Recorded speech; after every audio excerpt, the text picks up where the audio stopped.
ఎప్పుడైనా సరే నిమ్మకాయ పులిహోర మీ చేత్తో ఎదుటి వాళ్ళకి పంచిపెడితే డబ్బుపరమైన కష్టాలన్నీ తొలగిపోతాయి.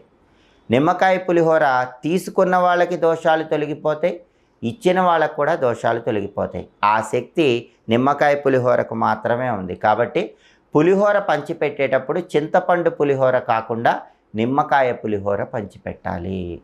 నిమ్మకాయలు రాహుకేతు స్వరూపాలు.